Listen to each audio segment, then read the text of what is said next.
ماں کے پیٹ میں ایک نئی زندگی تشکیل پا رہی ہے۔ یہ ایمبریو یا جنین 30 دن کا ہے اور قریب 6 ملی میٹر لمبا ہے۔ ریڑھ کی ہڈی واضح ہے جبکہ بازو اور ٹانگیں بھی بن رہے ہیں۔ اس مرحلے پر یہ جنین ایسی شکل میں ہوتا ہے کہ لڑکی بھی بن سکتا ہے اور لڑکا بھی۔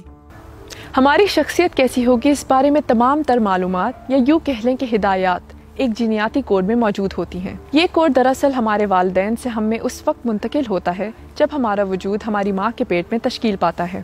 ڈی این اے اور کچھ پروٹینز مل کر ایک ڈھانچے کی شکل اختیار کرتے ہیں جس کو کروموزوم کہا جاتا ہے۔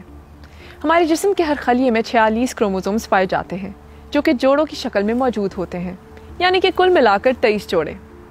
ہر جوڑے میں سے ایک کروموزوم ہماری ماں کی طرف سے آتا ہے اور ایک ہمارے باپ کی طرف سے۔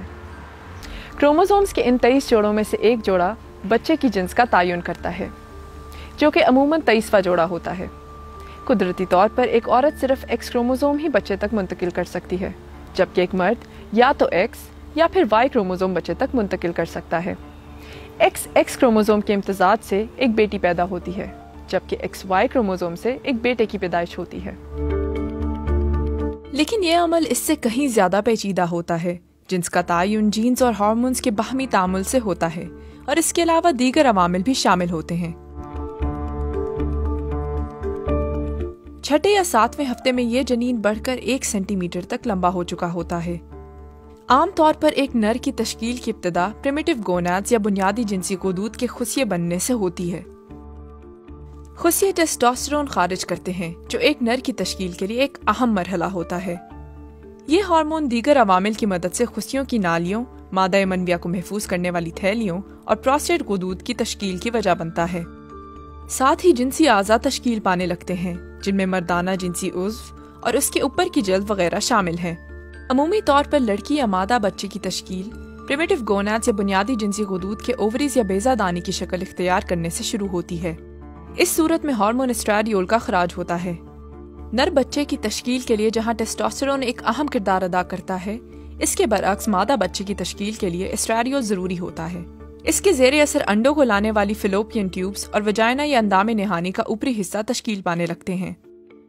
نر جنسی عضو کے بجائے ایسی صورت میں زنانہ جنسی اعضاء جیسے کلیٹرس، لیبیا اور یوریتھرا تشکیل پاتے ہیں۔ اس موازنے سے معلوم ہوتا ہے کہ بچے کی ابتدائی تشکیل اس طرح ہوتی ہے کہ اس کے زنانہ یا مردانہ دونوں جنسی اعضاء بن سکتے ہیں، لیکن ہوگا کیا؟ اس کا فیصلہ جینز اور ہارمونز پر منحصر ہوتا ہے۔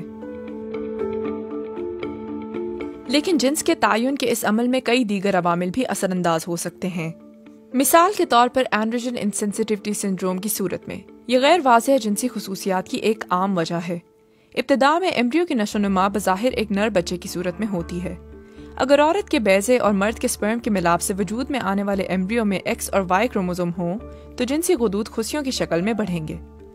خصیے ٹیسٹوسٹیرون ہارمون خارج کرتے ہیں، لیکن اگر جنسی غدود کے اینڈروجن ہارمون پیدا کرنے والے حصوں میں خرابی پیدا ہو جائے تو یہ ہارمون اپنا کام نہیں کر پاتا۔ اب چونکہ ایمبریو ایسٹریڈیول یا مادہ ہارمون بھی پیدا کرتا ہے تو ایسی صورت میں اس مادہ ہارمون کا اثر بڑھ جائے گا اور نتیجہ ایکس وائی کروموزوم ہونے کے باوجود ایمبریو کی نشو و نما بنیادی طور پر زنانہ خاصیتوں کے ساتھ ہوگی، یعنی بچہ ٹرانسجنڈر ہوگا۔ فرٹیلائزیشن کا عمل رینڈم ہوتا ہے، یعنی کہ یہ کسی کے بس میں نہیں ہوتا کہ وہ ہونے والے بچے کی صنف کا انتخاب خود کر سکے۔ اور ویسے بھی بایولوجی کے لیے صرف مرد ہی ہے جو وائی کروموزوم بچے تک منتقل کر سکتا ہے، جو کہ ایک بیٹے کی پیدائش کا باعث بنتا ہے۔ اس لیے ایک عورت کو اس کا ذمہ دار نہیں ٹھہرایا جا سکتا۔